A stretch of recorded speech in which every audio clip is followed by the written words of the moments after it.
Coffee with Tom Yang Tabiri Bapuna Mapu Taramno Okchari. Iram Damgi Art and Culture gi lamda saruk chawna pham kanbi khrabi akhoi pumna makna kalak saphamsu oijaribi ikai khumna jariba mingoina hangatchabada LAISHRAM MEMA kudol tamjagi ming taminase ahan tada ozabu ozagi chin khraba matam kaya sibu khaidok piduna khoi Tom TV na haijaruba matamda matam khasitang pibirakduna khoi studio da lengjin bilakpe damakta hainingai leitana Tom TV gi maikai de mahut chinjaraga thakat phongdokchari Yak Sumayambu, Yambiriba Idam Amadima Panam the Labor Puna Poina Kuramjeri. Yamnoise Oza Hoyingasi, Tasing Mak Ahui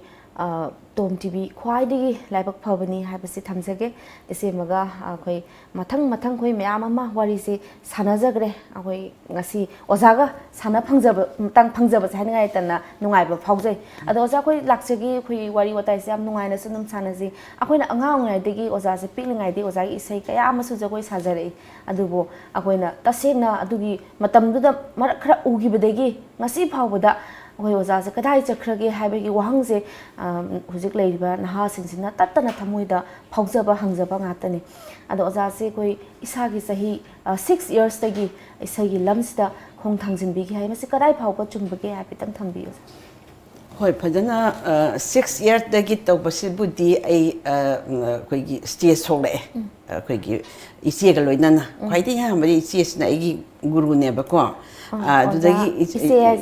assembly mola. I my matung in Nasum Pisoping at the Hunga, Sropeda Wangang Bahirak Pasa, Bahirak, but the way as I hayaba. I see Kalimais Stia Saraga, the way Sabis, in a green room, the Gi Kupaka Kuragalos and Bagate, man, then, Nakum, then, Harak the Halos and the Hayaba. I do not my name, Dom Jagos Yapamapa. I see Matung in the Namagi, say that's why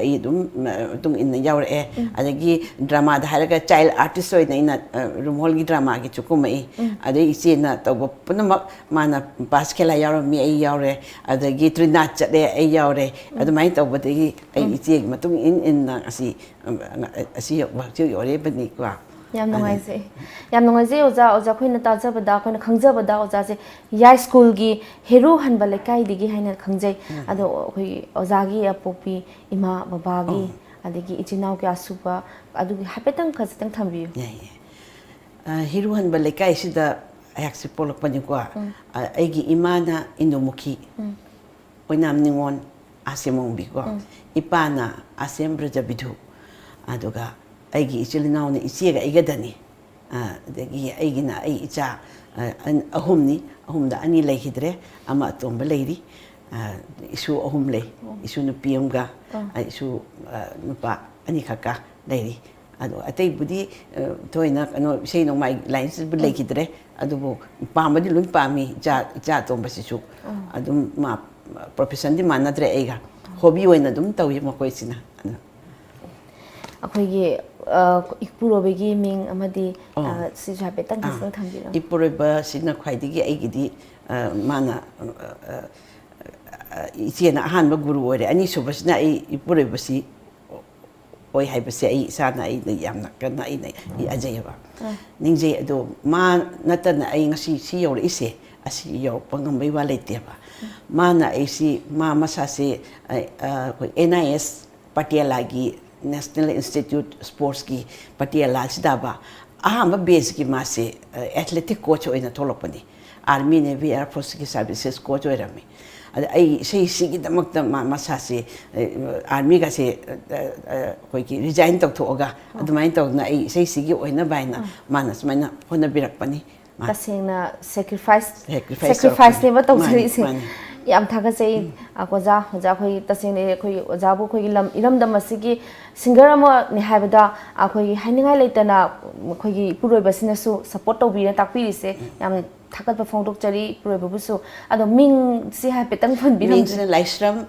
Big Diapati. LAISHRAM Big Diapati, and the Tabaxu is the officer of me. Duga, I am not, Egi, say, the Mokta, Egi, say, Sapam Simon, put a little depth. ꯑꯩꯁꯦ ꯑꯩꯅ ꯑꯉꯥꯡ ꯑꯅꯤ ꯂꯩꯔꯀꯥꯟꯗ ꯊꯣꯛꯂꯛ ꯃꯇꯝꯗꯗꯤ ꯑꯩ ꯕꯤꯁꯥꯔꯠꯀ ꯂꯣꯏ ꯈꯣꯠꯅ AIRꯒ pass ꯇꯧꯔ ꯂꯥꯛꯄꯅꯦꯕ ꯍꯤꯟꯗꯤ ꯁꯛꯑꯝꯃꯦꯕ ꯑꯍꯥꯟꯕꯗ AIRꯁꯦ ꯑꯍꯥꯟꯕ ꯑꯣꯗꯤꯁꯟ ꯑꯗꯨ ꯂꯥꯛ ꯃꯇꯝꯗ ꯃꯌꯥꯝꯗꯤ ꯂꯣꯏꯅ ꯏꯆꯦꯒ ꯑꯩꯒꯁꯦ ꯏꯆꯦꯅꯕꯨꯗꯤ ꯌꯥꯝꯅ ꯍꯜꯂꯦ ꯑꯩꯉꯣꯟꯗꯒꯤ ꯑꯗꯨꯒꯤ ꯃꯇꯝ ꯃꯥꯗꯤ ꯐꯥꯎꯗꯅꯁꯨ ꯂꯩꯔꯝꯃꯦ ꯑꯩꯒ ꯂꯛꯅꯧ ꯆꯠꯃꯤꯟꯅꯕ ꯃꯇꯝꯗ ꯑꯗꯨ ꯏꯆꯦꯒ ꯑꯩꯒ ꯆꯠꯃꯤꯟꯅꯕꯁꯦ ꯖꯨꯂꯥꯏꯒꯤ 1960 ꯆꯠꯃꯤꯟꯅꯕ ꯖꯨꯂꯥꯏ ꯃꯇꯝꯁꯤꯗ ꯑꯩꯈꯣꯏ ꯚꯥꯠ ꯈꯟꯗꯦ ꯀꯣꯂꯦꯖ ꯂꯛꯅꯧꯁꯦ ꯃꯁꯩꯁꯤꯗ ꯅ꯭ꯌꯨ ꯐꯥꯔꯁ ꯏꯌꯔꯗꯤ ꯃꯤꯡ ꯆꯟꯗ ꯌꯥꯗꯦꯕ ꯑꯗꯨꯅ ꯏꯕꯥꯅꯤꯃꯛꯁꯦ ꯆꯞ ꯃꯥꯟꯅꯅ ꯁꯦꯝ ꯀ꯭ꯂꯥꯁꯇ ꯃꯤꯡ ꯆꯟꯗꯅ ꯑꯗꯨꯃꯥꯏꯅ ꯇꯧꯅ ꯏꯁꯩꯁꯦ ꯇꯝꯈꯤꯑꯕ ꯖꯒꯣꯏꯒ ꯏꯁꯩꯒ ꯑꯩꯍꯥꯛꯅ ꯑꯗꯨꯃꯥꯏꯅ ꯇꯝꯈꯤꯕꯅꯤ ꯑꯣꯖꯥꯅꯁꯨ ꯊꯝꯕꯤꯔꯤ ꯑꯩꯈꯣꯏ ꯑꯣꯖꯥꯒꯤ ꯃꯇꯝꯗꯗꯤ ꯍꯤꯟꯗꯤꯒꯤ ꯏꯁꯩ ꯁꯛꯄꯁꯤꯒꯤ ꯆꯠꯅꯕꯤꯁꯦ ꯑꯗꯨꯝ ꯑꯌꯥꯕꯁꯦ ꯑꯩꯈꯣꯏ ꯏꯔꯝꯗꯝꯗꯁꯨ ꯑꯗꯨꯝ ꯂꯩꯕꯤꯔꯝꯃꯤ ꯃꯁꯤꯒꯤ ꯊꯤꯡꯈꯤꯕꯒꯤ ꯃꯇꯥꯡꯁꯦ ꯑꯣꯖꯥꯒꯤ ꯑꯣꯏꯅ ꯃꯣꯠ ꯀꯔꯤ ꯐꯥꯎꯕꯤꯒꯦ ꯊꯤꯡꯈꯤꯕꯁꯤ ꯑꯁꯤꯗꯤ ꯃꯌꯥꯝꯒꯤ ꯃꯤꯌꯥꯝꯅ ꯌꯥꯅꯔꯛꯄ ꯃꯑꯣꯡ ꯑꯃ ꯑꯣꯏꯅ ꯊꯤꯡꯈꯤꯕꯅꯤꯀꯣ ꯑꯗꯨꯒ ꯑꯩꯒꯤ ꯃꯣꯠꯇꯗꯤ ꯍꯤꯟꯗꯤ ꯏꯁꯩꯁꯦ ꯑꯁꯤꯅ ꯑꯩꯈꯣꯏꯒꯤ ꯃꯅꯤꯄꯨꯔꯗ ꯊꯤꯡꯖꯈ꯭ꯔꯦꯀꯣ ꯑꯗꯨ ꯃꯄꯥꯟꯂꯣꯝꯗꯗꯤ ꯍꯤꯟꯗꯤꯁꯤ ꯅꯠꯇꯅꯗꯤ ꯃꯌꯥꯝꯁꯤꯅ ꯑꯩ ꯃꯩꯇꯩꯂꯣꯟ ꯁꯛ ꯈꯪꯕꯤꯗꯦꯗꯅ ꯀꯣ ꯑꯩ ꯆꯠꯂꯤ ꯑꯩ ꯑꯇꯩ ꯑꯇꯩ ꯏꯁꯩ ꯑꯗꯨꯝ ꯁꯛꯏ ꯂꯣꯟ ꯑꯇꯩ ꯑꯇꯩꯁꯨ ꯁꯛꯏ ꯑꯗꯨ ꯍꯤꯟꯗꯤꯁꯤꯅ ꯄꯨꯔꯥ ꯑꯩꯈꯣꯏꯒꯤ ꯌꯥꯝꯅ ꯆꯥꯎꯕ ꯃꯐꯝ ꯍꯥꯏꯇꯥꯔꯦ ꯑꯁꯤ ꯄꯨꯝꯅꯃꯛꯁꯤ ꯐꯖꯅ ꯁꯛꯄ ꯌꯥꯝ ꯂꯩꯈ꯭ꯔꯦ ꯁꯤꯗꯁꯨ ꯑꯉꯥꯡꯁꯤꯡꯁꯦ ꯑꯗꯨꯕꯨ ꯁꯛꯄ ꯌꯥꯗꯦ ꯍꯥꯏꯕꯒꯤ ꯀꯩꯅꯣ ꯑꯊꯤꯡꯕ ꯑꯃ ꯂꯩꯕꯅꯤꯅ ꯃꯣꯏꯁꯦ ꯍꯣꯠꯅꯈꯤꯗ꯭ꯔꯦꯕ ꯈꯔ ꯈꯔ ꯑꯗꯨꯝ ꯇꯥꯔꯒ ꯑꯗꯨꯝ ꯐꯖꯕ ꯏꯁꯩꯗꯨ ꯑꯗꯨꯝ ꯇꯥꯔ ꯁꯛꯄ ꯅꯠꯇꯅ ꯍꯣꯠꯅꯔꯒ ꯃꯄꯥꯟꯗ ꯊꯦꯡꯅꯕꯩ ꯍꯟꯗꯛꯇ ꯅꯨꯄꯤ ꯃꯆꯥ ꯑꯃ ꯊꯦꯡꯅꯔꯤꯗꯨꯅꯤ ꯃꯄꯥꯟꯗꯒꯤ ꯀꯣ ꯑꯁꯨꯃꯥꯏꯅ ꯑꯁꯣꯝꯗ ꯂꯩꯔꯤꯕ ꯑꯉꯥꯡꯁꯤꯡ ꯑꯗꯒꯤ ꯑꯥꯔꯇꯤꯁ ꯑꯐꯥꯎ ꯑꯐꯥꯎ ꯂꯩꯔꯤꯁꯤꯡꯁꯤꯗꯒꯤ ꯇꯥꯕ ꯑꯝꯇ ꯅꯠꯇꯦꯕ ꯁꯤꯗ ꯂꯩꯔꯤꯁꯤꯡꯁꯦ ꯑꯗꯨꯕꯨ ꯑꯩꯈꯣꯏꯒꯤꯗꯤ ꯑꯩꯈꯣꯏ ꯃꯅꯤꯄꯨꯔꯁꯤꯗ ꯑꯗꯨꯝ ꯁꯛꯄ ꯌꯥꯕ ꯃꯅꯤꯄꯨꯔꯁꯤꯗ ꯁꯨꯝ ꯂꯩꯗꯣꯔꯕꯗꯣ ꯃꯅꯨꯡꯁꯤꯗꯒꯤ ꯍꯦꯟꯗꯣꯛꯄ ꯌꯥꯈꯤꯗ꯭ꯔꯦꯅ ꯂꯣꯟꯁꯤꯅ ꯀꯩꯅꯣ ꯇꯧꯔꯒꯗꯤ ꯍꯣꯏ ꯏꯪꯂꯤꯁꯀꯤ ꯑꯣꯏꯔꯒꯗꯤ ꯏꯪꯂꯤꯁꯀꯤ ꯃꯄꯥꯟꯗꯅ ꯐꯣꯔꯦꯟꯗ ꯀꯩꯗꯀꯣ ꯑꯗꯨꯃꯥꯏꯅ ꯑꯩꯒꯤ ꯋꯥꯈꯜꯗꯗꯤ ꯁꯤꯁꯨ ꯑꯩꯉꯣꯟꯗꯗꯤ ꯈꯔ ꯅꯨꯡꯉꯥꯏꯖꯗꯦ ꯑꯗꯨꯕꯨ ꯃꯌꯥꯝꯅ ꯌꯥꯕꯅꯤꯅ ꯃꯤꯌꯥꯝꯒꯤ ꯑꯌꯥꯕ ꯄꯨꯔꯛꯄꯅꯤ나 ꯃꯗꯨ ꯁꯛꯄ ꯌꯥꯗꯦ ꯍꯥꯏꯕꯗꯨ ꯃꯌꯥꯝꯁꯨ ꯑꯗꯨꯝ ꯁꯛꯅꯈꯤꯗ꯭ꯔꯦꯀꯣ ꯑꯁꯤꯅꯤ ꯌꯥꯝ ꯅꯨꯡꯉꯥꯏꯖꯩ ꯑꯣꯖꯥꯒꯤ ꯑꯩꯈꯣꯏꯒꯤ ꯁ꯭ꯇꯦꯖꯇ ꯃꯌꯥꯝꯅ ꯈ꯭ꯋꯥꯏꯗꯒꯤ ꯑꯍꯥꯟꯕ ꯑꯩꯈꯣꯏꯒꯤ ꯃꯅꯤꯄꯨꯔꯤ ꯏꯁꯩꯁꯤꯗ ꯑꯍꯥꯟꯕ ꯁꯛꯄꯤꯈꯤꯕ ꯏꯁꯩꯁꯦ ꯑꯣꯖꯥ ꯀꯔꯝꯕ ꯑꯣꯏꯕꯤꯗꯣꯏꯅꯣ ꯑꯍꯥꯟꯕ ꯏꯁꯩ ꯍꯥꯏꯔꯒ ꯁꯛꯄꯕꯨꯗꯤ ꯃꯌꯥꯝ ꯁꯛꯈ꯭ꯔꯦꯀꯣ ꯏꯁꯩꯁꯤꯃꯗ ꯃꯌꯥꯝꯅ ꯍꯦꯟꯅ ꯈꯪꯅꯈꯤꯕꯗꯣ ꯄꯥꯝꯅꯈꯤꯕꯗꯣ ꯄꯥꯝꯅꯈꯤꯕꯗꯣ ꯃꯗꯨꯅ ꯑꯩꯈꯣꯏꯒꯤ ꯑꯩꯁꯦ ꯀꯣꯅꯨꯡ ꯃꯃꯥꯡꯗ ꯚꯔꯥꯗ ꯂꯩꯔꯝꯃꯦꯕ ꯌꯥꯝ ꯋꯥꯅ ꯑꯩꯈꯣꯏꯁꯦ ꯀꯁꯥꯔꯗ ꯑꯩꯒꯤ ꯏꯄꯨꯔꯣꯏꯕꯒꯤ ꯌꯨꯝꯁꯤꯡꯁꯤꯗ ꯃꯌꯥꯝꯁꯤꯅ ꯑꯩꯒꯤ ꯏꯀꯨꯕꯣꯛ ꯍꯣꯏ ꯀꯔꯤ ꯍꯣꯏꯅ ꯏꯁꯩꯒꯥꯁꯦ ꯊꯣꯏꯅ ꯄꯥꯝꯃꯝꯗꯦꯕ ꯃꯣꯏꯗꯤ ꯌꯨꯝꯗ ꯃꯣꯏꯅ ꯂꯩꯍꯟꯅꯤꯡꯕ ꯑꯃ ꯂꯩꯗꯥꯏꯅꯦ ꯑꯗꯒꯤ ꯂꯧꯁꯨ ꯌꯥꯝꯅ ꯂꯩꯕ ꯑꯗꯨꯒꯨꯝꯕ ꯏꯃꯨꯡ ꯃꯃꯤꯡ ꯆꯠꯄ ꯑꯃ ꯑꯣꯏꯔꯝꯃꯦꯕ ꯑꯗꯨꯗꯩ ꯑꯩꯈꯣꯏꯁꯦ ꯀꯁꯥꯔꯗꯁꯨ ꯑꯩ ꯏꯟꯁꯇꯤꯇ꯭ꯌꯨꯠꯀ ꯂꯤꯡꯈꯠꯂꯝꯃꯦꯀꯣ ꯑꯁꯣꯝꯗꯒꯤ ꯃꯑꯣꯡꯁꯦ ꯈꯤꯇꯪ ꯏꯁꯩꯒꯤꯁꯦ ꯄ꯭ꯔꯣꯒ꯭ꯔꯦꯁ ꯂꯩꯔꯛꯀꯗꯧꯁꯦ ꯎꯗꯕꯗꯨꯗ ꯑꯩꯈꯣꯏꯒꯤ ꯅꯨꯄꯥꯁꯤꯅ ꯃꯥꯁꯤꯅ ꯑꯩꯁꯦ ꯄꯨꯔꯒ ꯂꯥꯛꯑꯦꯕ ꯑꯉꯥꯡ ꯑꯅꯤꯁꯤꯒ ꯑꯗꯨꯗꯩꯗꯨꯗ ꯑꯩꯈꯣꯏ ꯂꯝꯐꯦꯟꯗ ꯚꯔꯥ ꯂꯩꯔꯝꯃꯦꯕ ꯃꯗꯨꯗ ꯏꯁꯩꯁꯦ ꯈꯔ ꯈꯔ ꯁꯨꯝ ꯇꯧꯕꯗꯒꯤ ꯁꯨꯝ ꯔꯦꯗꯤꯑꯣꯕꯨꯗꯤ ꯑꯦꯄ꯭ꯔꯨꯞ ꯑꯣꯏꯔꯕꯅꯤꯅ ꯑꯗꯨꯝ ꯁꯛꯏꯗꯅ ꯑꯗꯩ ꯏꯁꯩ ꯃꯈꯜ ꯃꯈꯜ ꯑꯏꯕ ꯃꯤꯁꯤꯡꯅꯒ ꯄꯤꯔꯝꯕ ꯏꯁꯩꯕꯨꯗꯤ ꯃꯌꯥꯝ ꯁꯛꯈ꯭ꯔꯒꯁꯨ ꯏꯁꯩ ꯑꯃꯈꯛ ꯑꯩꯅ ꯁꯨꯔ ꯄꯥꯜꯂꯦꯕ ꯅꯨꯡꯁꯤꯕ ꯇꯝꯕꯤꯕ ꯂꯥꯛꯄꯔꯥ ꯀꯥꯏꯅꯕ ꯃꯩꯁꯥ ꯂꯥꯡꯅꯕ ꯑꯁꯤ ꯏꯁꯩꯁꯦ ꯑꯗ ꯑꯩꯅ ꯃꯩꯇꯩꯔꯣꯝꯒꯤ ꯏꯁꯩꯁꯦ ꯑꯩꯈꯣꯏꯒꯤ ꯃꯩꯇꯩ ꯐꯣꯛ ꯈꯔ ꯆꯪꯍꯟꯅꯤꯡꯉꯦꯕ ꯑꯗꯣ ꯑꯩꯅ ꯁꯨꯔ ꯄꯥꯟꯕꯁꯤꯗ ꯏꯁꯤꯡꯅ ꯆꯥꯛ ꯊꯣꯡꯅ ꯑꯉꯥꯡꯁꯤ ꯄꯣꯔꯒ ꯇꯧꯕ ꯃꯇꯝꯁꯤꯗ ꯑꯩꯅ ꯅꯨꯡꯁꯤꯕ ꯇꯝꯕꯤ ꯀꯥꯏꯅ ꯉꯪꯉꯦꯕ ꯑꯗ ꯑꯩꯈꯣꯏ ꯏꯄꯨꯔꯣꯏꯕꯁꯤ ꯃꯥꯗꯤ ꯑꯩꯒꯤ ꯏꯁꯩꯁꯤꯡꯁꯦ ꯁꯨꯔ ꯄꯥꯟꯕ ꯃꯇꯝꯗ ꯌꯥꯝ ꯌꯦꯠꯂꯦꯕ ꯑꯗꯨ ꯐꯖꯩꯒ ꯐꯖꯗꯦꯒ ꯃꯥꯒꯤ ꯀꯩꯅꯣꯁꯦ ꯑꯦꯗꯚꯥꯏꯁꯁꯦ ꯌꯥꯝ ꯑꯩꯉꯣꯟꯗ ꯄꯤꯌꯦꯕ ꯑꯗꯨꯃꯥꯏꯅ ꯅꯪ ꯏꯁꯩꯗꯣ ꯍꯧꯖꯤꯛ ꯉꯪꯉꯣꯅ ꯇꯧꯔꯒ ꯃꯥꯅ ꯑꯗꯨ ꯈꯤꯇꯪ ꯃꯣꯗꯔꯟ ꯑꯣꯏꯊꯣꯛꯑꯣ ꯀꯥꯏꯅ ꯇꯧꯔꯒꯅꯦ ꯑꯗ ꯈꯤꯇꯪ ꯑꯩꯈꯣꯏꯒꯤ ꯂꯥꯏꯠ ꯂꯣꯝꯗ ꯆꯪꯁꯤꯜꯂꯛꯑꯒ ꯑꯗꯨꯃꯥꯏꯅ ꯁꯨꯔ ꯄꯥꯟꯕꯗ ꯉꯁꯥꯏꯒꯤ ꯅꯨꯡꯁꯤꯕ ꯀꯥꯏꯅ ꯄꯥꯜꯂꯝꯕꯗꯣ ꯑꯗꯨꯏꯗ ꯅꯨꯡꯁꯤꯕ ꯇꯤꯡ ꯇꯤꯡꯅ ꯁꯛꯎ ꯀꯥꯏꯅ ꯇꯧꯔꯛꯑꯦꯕ ꯇꯝꯕꯤꯕ ꯀꯥꯏꯅ ꯇꯧꯔ ꯑꯗꯨꯃꯥꯏꯅ ꯇꯧꯔꯒ ꯐꯥꯎꯈꯤꯕ ꯏꯁꯩꯅꯦꯕ ꯑꯁꯤ ꯏꯁꯩꯁꯦ ꯀꯔꯝꯍꯥꯏꯅꯁꯨ ꯐꯥꯎꯒꯦꯗꯣ ꯑꯩꯈꯣꯏꯒꯤ ꯔꯦꯀꯣꯔꯠ ꯊꯣꯛꯑꯝꯃꯤꯗꯅ ꯗꯤꯛꯁ ꯔꯦꯀꯣꯔꯠ ꯊꯣꯛꯑꯝꯃꯤꯗꯅ ꯀꯦꯁꯦꯠ ꯅꯠꯇꯕ ꯔꯦꯀꯣꯔꯠ ꯗꯤꯛꯁ ꯔꯦꯀꯣꯔꯠ ꯑꯦꯟꯊꯣꯛꯑꯝꯕꯗꯣ ꯑꯗ ꯏꯆꯦꯗꯤ ꯀꯥꯎꯔꯕ꯭ꯔꯥ ꯅꯍꯥꯛꯄꯨ ꯄꯨꯔꯅꯤꯃꯥ ꯊꯥꯕꯜ ꯀꯥꯏꯗꯣ ꯁꯛꯅꯕ ꯃꯥꯗꯤ ꯐꯥꯎꯔꯝꯃꯦꯕ ꯃꯥꯏ ꯔꯦꯀꯣꯔꯠ ꯂꯩꯔꯝꯃꯦꯕ ꯑꯩ ꯆꯦꯝꯕꯤꯒꯤ ꯑꯗ ꯑꯁꯤ ꯏꯁꯩꯁꯦ ꯑꯅꯤꯈꯛꯇꯪ ꯑꯩꯈꯣꯏꯁꯦ ꯔꯦꯀꯣꯔꯠ ꯅꯝꯅꯤꯡꯕ ꯍꯥꯏꯇꯥꯔꯦ ꯏꯁꯩꯁꯦ ꯐꯥꯎꯍꯟꯅꯤꯡꯕ ꯑꯃ ꯂꯩꯗꯥꯏꯅꯦ ꯃꯥꯁꯨ ꯄ꯭ꯂꯦꯌꯔ ꯑꯃꯅꯦ ꯐꯨꯠꯕꯣꯜ ꯄ꯭ꯂꯦꯌꯔꯅꯤ ꯃꯁꯥꯒꯤꯗꯤ ꯀꯣꯆ ꯑꯣꯏꯖꯕꯩ ꯋꯥꯅꯤ ꯑꯦꯊ꯭ꯂꯦꯇꯤꯛꯀꯤ ꯑꯗꯨꯅ ꯐꯤꯜꯗ ꯊꯣꯛꯄ ꯐꯥꯎꯕꯁꯦ ꯌꯥꯝ ꯄꯥꯝꯖꯕꯗꯣ ꯃꯗꯨꯏꯗꯤ ꯏꯁꯩ ꯑꯅꯤꯁꯦ ꯔꯦꯀꯣꯔꯠ ꯅꯝꯅꯤꯡꯉꯦꯕ ꯑꯩꯈꯣꯏꯁꯨ ꯑꯗꯨꯃꯥꯏꯅ ꯇꯧꯔꯒ ꯑꯩꯈꯣꯏꯅ ꯀꯜꯀꯇꯥꯗ ꯆꯠꯅꯤꯡꯉꯥꯏ ꯄꯩꯁꯥꯁꯦ ꯂꯩꯇꯕ daba inemboꯛꯇ ꯑꯩꯈꯣꯏꯅ ꯍꯥꯏ ꯇꯧꯗꯦ inemboꯛ ꯃꯥꯏ ꯁꯅꯥꯒ ꯄꯤꯔꯒ ꯀꯥꯏꯊꯣꯛꯑꯒ ꯑꯉꯥꯡ ꯑꯅꯤꯁꯦ ꯀꯁꯥ ꯊꯝꯃꯝꯃꯒ ꯑꯩꯈꯣꯏ ꯑꯅꯤ ꯆꯠꯂꯒ ꯑꯁꯤ ꯏꯁꯩꯁꯦ ꯔꯦꯀꯣꯔꯗ ꯇꯧꯔꯛꯑꯦꯕ ꯑꯗꯨꯃꯥꯏꯅ ꯇꯧꯅ ꯇꯞ ꯇꯞꯅ ꯃꯅꯤꯄꯨꯔꯗ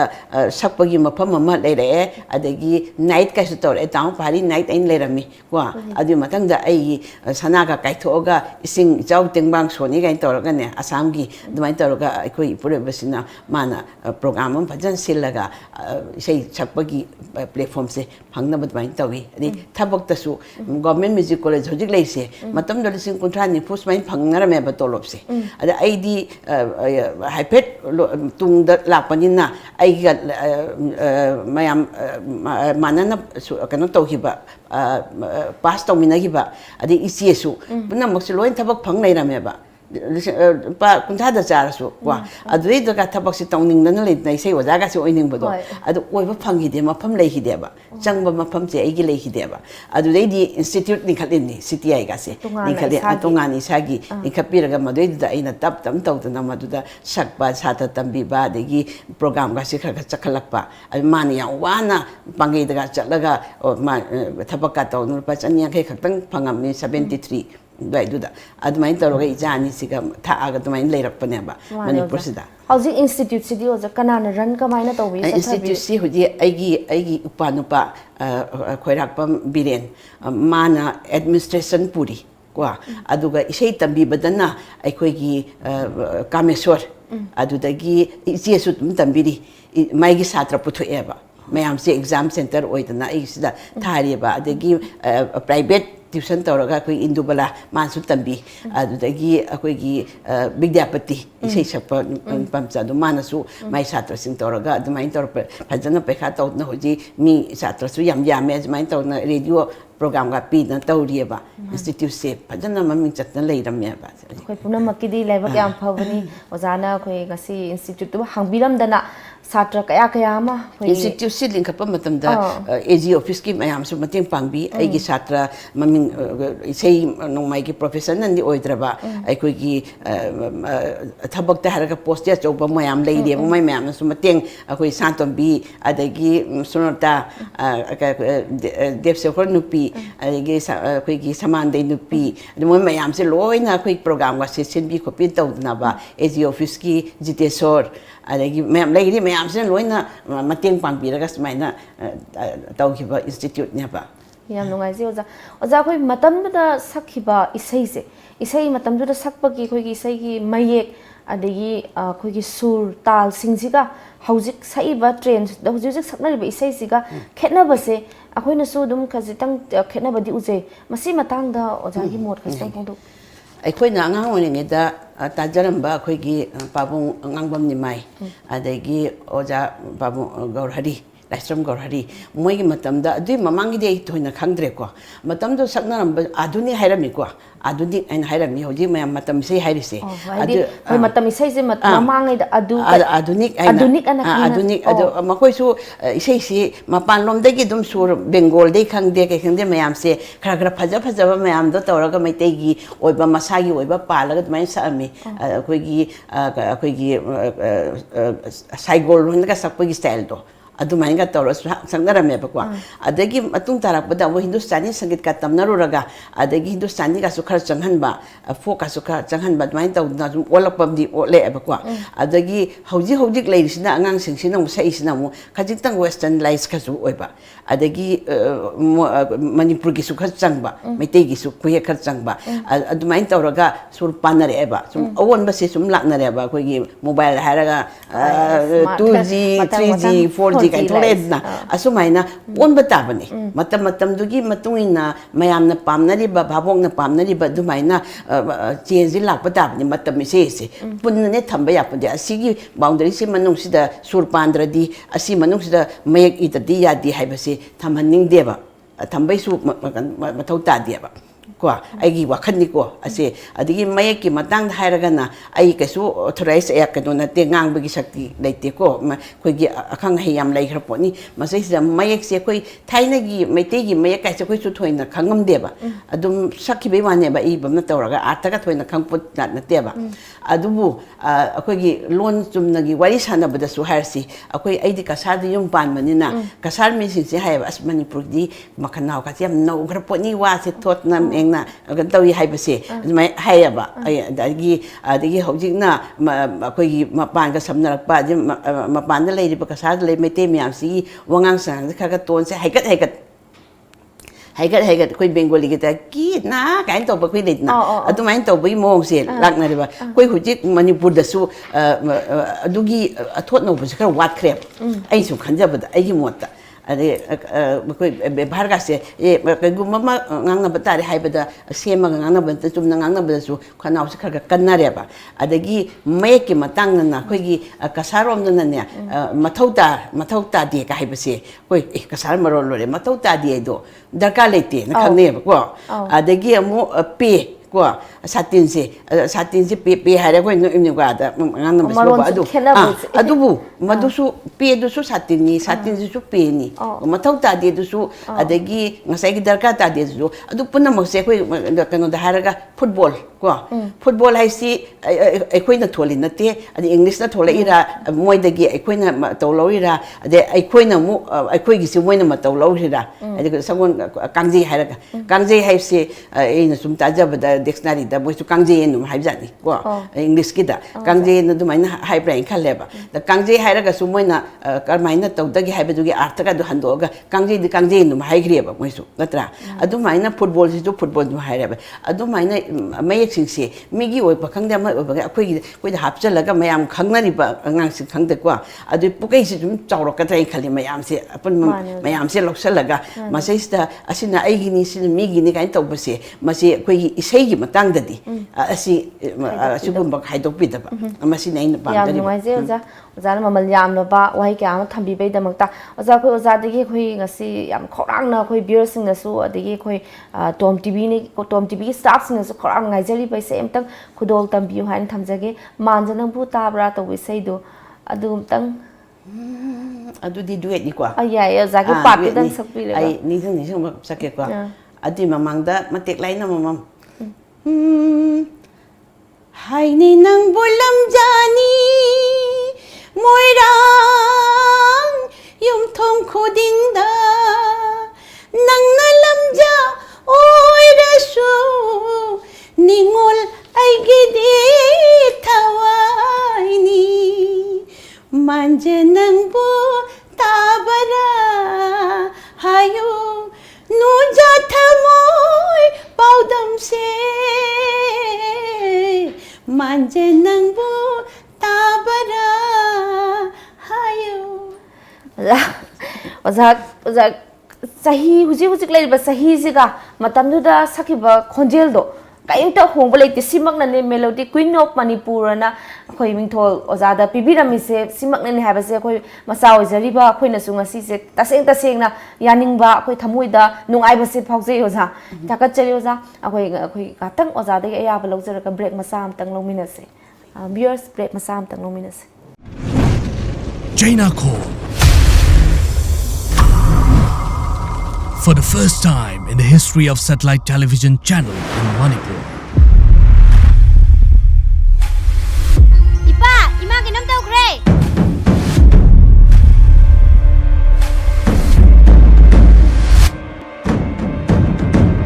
Abu nang le ora mama ga tak da jalu khige.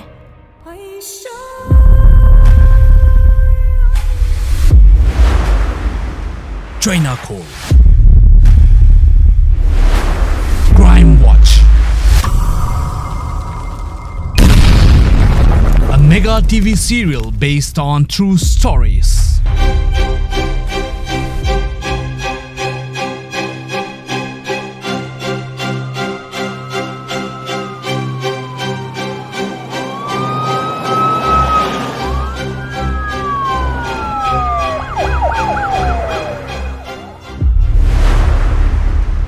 Watch every Saturday at 7 p.m. only on Times of Manipur Tom TV.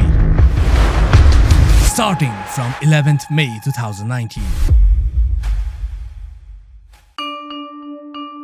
Kauna liya madiwana saba potlam sing uda haktuna saba phazaraba leitingi potlam sing nungbi Manipur gi puwari ga mari leinaba laiti sing kabokang na saba potlam sing salai taret ki lengyan fi amadi notice ki mafam kayada saba phazaraba handicraft ki potlam sing phangbiragani.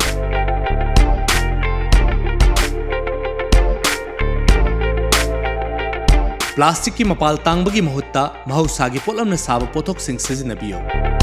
Lengsin Biraksi Akom Handicrafts, a unit of Iraima Women's Welfare Association, Kongba Nandaibam Laikai, Kongba Road, Imphal East District, Manipur 795008. Akupa Marol Gidama contact Birau 98632 43964 Natraga 9402 987076. Manipur ki ahanba 24/7 cab service oriba lamjingba cab service na miyang seba da lejari apamba service khanbiyu economic rate rupees 15 per kilometer standard rate rupees 25 per kilometer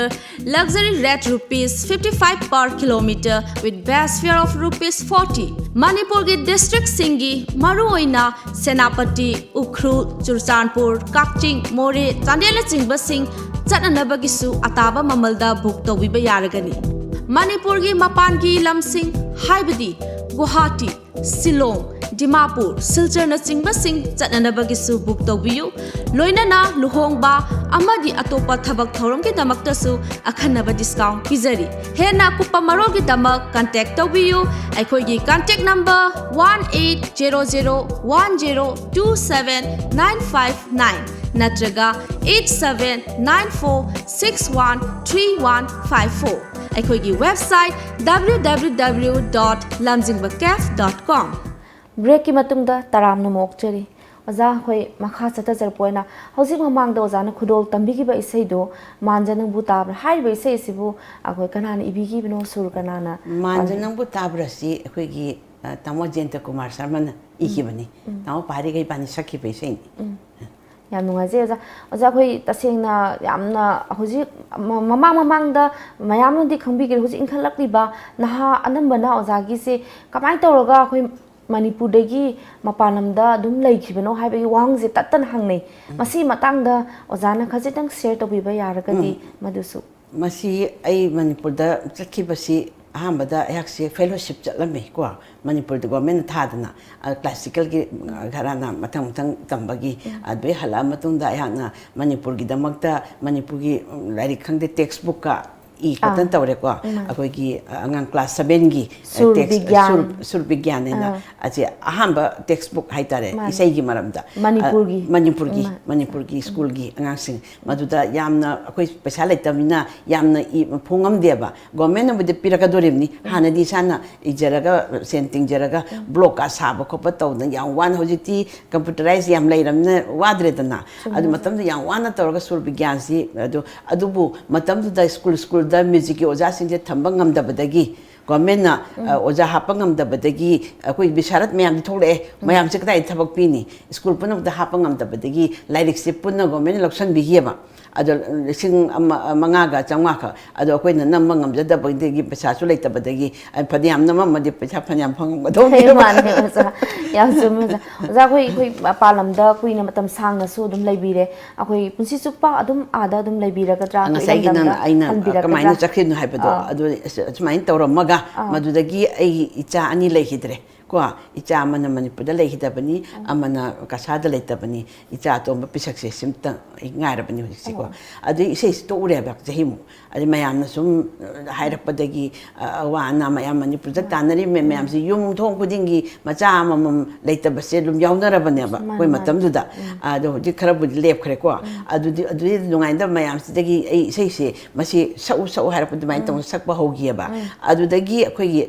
ipure basina nang Bombay lairo ꯑꯗꯨꯏꯗꯤ ꯅꯪ ꯈꯤꯇꯪ ꯃꯥꯏꯟꯗꯣ change ꯇꯧꯔꯦ ꯕꯣꯝꯕꯦ ꯂꯩꯔꯣ ꯁ꯭ꯔꯤ ꯂꯪꯀꯥ ꯆꯠꯂꯤ ꯀꯧꯔꯛꯏ ꯆꯠꯂꯨꯆꯣ ꯈꯤꯇꯪ ꯋꯥꯈꯜ ꯅꯨꯡꯉꯥꯏꯅꯕ ꯁ꯭ꯔꯤ ꯂꯪꯀꯥ ꯆꯠꯄ ꯂꯟꯗꯟ ꯆꯠꯄ ꯑꯐ꯭ꯔꯤꯀꯥ ꯆꯠꯄ ꯃꯌꯥꯝꯁꯤ ꯈꯔ ꯆꯠꯂ ꯈꯣꯠꯂꯒ ꯅꯪ ꯃꯥꯏꯟꯗꯣ ꯅꯨꯡꯉꯥꯏꯅꯕ ꯍꯥꯏꯅ ꯑꯗꯨꯃꯥꯏꯅ ꯃꯥꯅ ꯊꯥꯕꯤ ꯑꯉꯥꯡ ꯑꯅꯤ ꯄꯤꯁꯛꯁꯦ ꯃꯥꯅ ꯑꯗꯨꯝ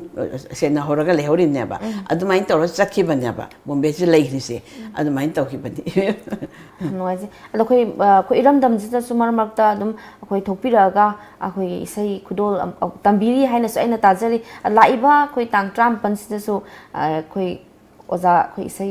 ꯑꯩꯈꯣꯏ ꯈꯨꯗꯣꯜ ꯇꯝꯕꯤꯅꯤ ꯍꯥꯏꯅ ꯇꯥꯖꯩ ꯃꯁꯤ ꯃꯇꯥꯡꯗꯁꯨ 2013ꯗ ꯑꯩꯍꯥꯛꯁꯤ ꯑꯩꯈꯣꯏ ꯋꯥꯡꯈꯩꯒꯤ ꯄꯟꯊꯧꯅ ꯀꯧꯕꯤꯔꯛꯇꯨꯅ ꯑꯩꯕꯨ ꯆꯥꯟꯕꯤꯗꯨꯅ ꯃꯅꯤꯄꯨꯔꯗ ꯑꯩꯒꯤ ꯏꯆꯥ ꯅꯤꯉꯣꯜ ꯑꯃ ꯂꯥꯛꯄꯗꯣ ꯑꯗꯨꯒꯤ ꯃꯑꯣꯡꯗ ꯑꯩꯍꯥꯛꯁꯦ ꯐꯖꯅ ꯑꯣꯛꯄꯤꯈꯤꯑꯕ ꯏꯁꯩ 10ꯃꯨꯛ ꯑꯩꯅ ꯄꯟꯊꯧꯒꯤ ꯏꯁꯩ ꯁꯛꯈꯤꯑꯕ ꯑꯗꯨꯒꯤ ꯃꯇꯝꯗꯨꯗ 2013ꯗ ꯑꯗꯨꯒꯤ ꯃꯇꯨꯡꯗ ꯑꯃꯨꯛ ꯑꯦꯌꯔꯅ ꯀꯧꯔꯛꯇꯅ ꯂꯥꯏꯐ ꯀꯟꯁꯔꯠ ꯑꯃ ꯇꯧꯈꯤ ꯑꯗꯩ ꯍꯟꯗꯛ ꯂꯥꯛꯏꯁꯤꯅ ꯑꯩꯈꯣꯏꯒꯤ ꯅꯨꯄꯤꯃꯆꯥ ꯑꯃꯅ ꯆꯍꯤ 3ꯒꯤ ꯃꯃꯥꯡꯗ ꯑꯩꯒꯤ ꯏꯁꯩ ꯁꯛꯄꯗ ꯊꯦꯡꯅꯈꯤꯕ ꯃꯥꯁꯦ ꯑꯩ ꯏꯁꯩ ꯌꯥꯝ ꯐꯖꯅ ꯁꯛꯑꯦꯕ ꯐꯥꯎꯟꯗꯦꯁꯟꯁꯨ ꯂꯩ ꯃꯥ ꯀ꯭ꯂꯥꯁꯤꯀꯦꯜꯒꯤꯁꯨ ꯑꯗ ꯃꯃꯤꯡ ꯕꯤꯗ꯭ꯌꯥꯃꯅꯤ ꯃꯥꯅ ꯍꯥꯏꯈꯤꯕ ꯑꯣꯖꯥ ꯑꯃꯨꯛꯇꯗꯤ ꯑꯩ ꯄ꯭ꯔꯣꯒ꯭ꯔꯥꯝ ꯈꯛꯇꯗ ꯌꯥꯎꯕꯤꯕ ꯌꯥꯔꯗꯤ ꯌꯥꯎꯕꯤꯔꯛꯑꯣ ꯁꯤꯅꯦꯕ ꯌꯥꯎꯕꯤꯔꯣ ꯑꯗꯩ ꯑꯩꯅ ꯌꯥꯎꯅꯤ ꯑꯗꯨꯕꯨ ꯑꯩ ꯋꯥꯗꯤ ꯄꯤꯊꯣꯛꯄ ꯉꯝꯃꯣꯏ ꯀꯩꯅꯣ ꯑꯩꯗꯤ ꯑꯍꯜ ꯑꯣꯏꯔꯛꯑꯕꯅꯤꯅ ꯀꯔꯝ ꯀꯥꯟꯗ ꯍꯛꯆꯥꯡ ꯅꯥꯕ ꯈꯣꯠꯄ ꯀꯩꯅꯣ ꯇꯧꯕ ꯉꯝꯗꯦ ꯅꯥꯗ ꯌꯦꯛꯇ꯭ꯔꯗꯤ ꯌꯥꯎꯅꯤ ꯍꯥꯏꯕꯗꯨꯗ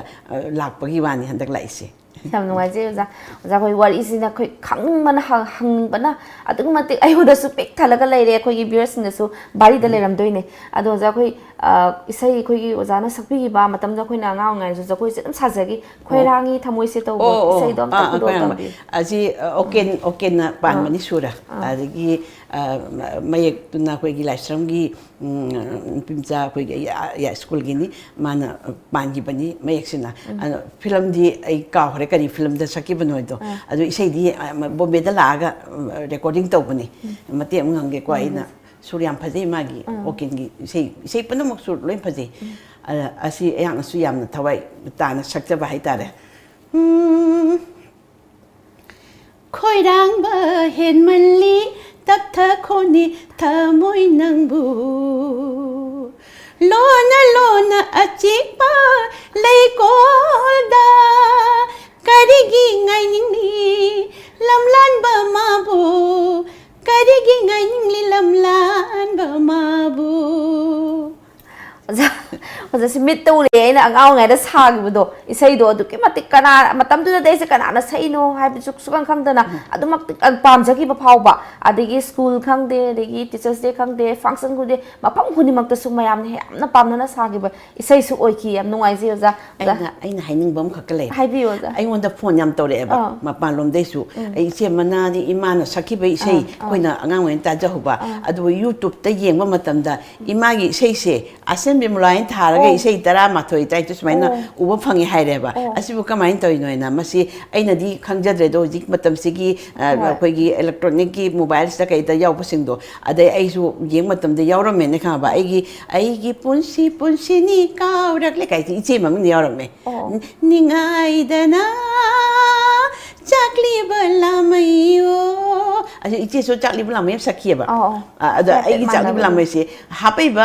ꯅꯍꯥꯔꯣꯟ ꯑꯣꯏꯔꯝꯕ ꯌꯥꯏꯀꯣ ꯑꯉꯥꯡꯁꯤꯡꯁꯤꯅ ꯈꯪꯗꯕꯅꯤꯅ ꯏꯆꯦꯒꯩꯒ ꯁꯛ ꯃꯥꯟꯅꯕꯅꯤꯅ ꯑꯩꯅꯕꯨ ꯁꯛꯑꯝꯒꯗ꯭ꯔꯥ ꯍꯥꯏꯅ ꯂꯥꯏꯁ꯭ꯔꯝ ꯃꯦꯝꯃ ꯊꯥꯕꯩ ꯃꯍꯨꯠꯇ ꯑꯁꯦꯟ ꯕꯤꯃꯂꯥꯅ ꯊꯥꯕꯩ ꯋꯥꯅꯤꯁꯦ ꯑꯗꯒꯤ ꯍꯤꯡꯂꯤ ꯅꯉꯣꯟꯗ ꯍꯤꯡꯖꯒꯦꯒ ꯍꯥꯏꯕ ꯏꯁꯩ ꯂꯩꯔꯦꯕ ꯃꯌꯥꯝꯁꯦ ꯑꯁꯤ ꯂꯣꯏꯅ ꯑꯁꯦꯟ ꯕꯤꯃꯂꯥꯗ ꯏꯆꯦꯗ ꯋꯥꯔꯤ ꯇꯧꯕꯗ ꯏꯆꯦ ꯅꯣꯛꯑꯦꯕ ꯍꯥꯏꯕ ꯑꯩꯅ ꯁꯛꯄꯅꯦ ꯍꯥꯏꯔꯤꯕ ꯅꯪꯒꯤ ꯏꯁꯩꯗꯨꯕꯨ ꯍꯥꯏꯅ ꯑꯗꯨꯃꯥꯏꯅ ꯇꯧꯕ ꯌꯥꯎꯏꯁꯤ ꯑꯩꯈꯣꯏꯒꯤ ꯁꯤꯒꯤ ꯉꯁꯤꯒꯤ ꯑꯩꯒꯤ ꯏꯟꯇꯔꯚ꯭ꯌꯨꯁꯨ ꯇꯥꯕꯤꯕ ꯃꯌꯥꯝ ꯎꯔꯒꯗꯤ ꯃꯁꯤ ꯈꯔ ꯌꯥꯔꯒꯗꯤ ꯆꯨꯝꯊꯣꯛꯄꯤꯔꯛꯄ ꯑꯗꯤ ꯀꯩꯅꯣꯗ ꯑꯩꯈꯣꯏ ꯍꯌꯦꯡ ꯂꯩꯈꯤꯗ꯭ꯔꯒ ꯀꯅꯥ ꯁꯛꯏꯅꯣꯁꯨ ꯈꯪꯉꯔꯣꯏꯕ ꯌꯥꯝ ꯆꯨꯝꯃꯤ ꯑꯣꯖꯥ ꯑꯩꯈꯣꯏꯒꯤ ꯍꯤꯁꯇ꯭ꯔꯤ ꯑꯃ ꯂꯩꯍꯧꯔꯔꯣꯏꯕ ꯏꯁꯩꯒꯤ ꯃꯇꯥꯡꯁꯤꯗ ꯃꯁꯤꯃ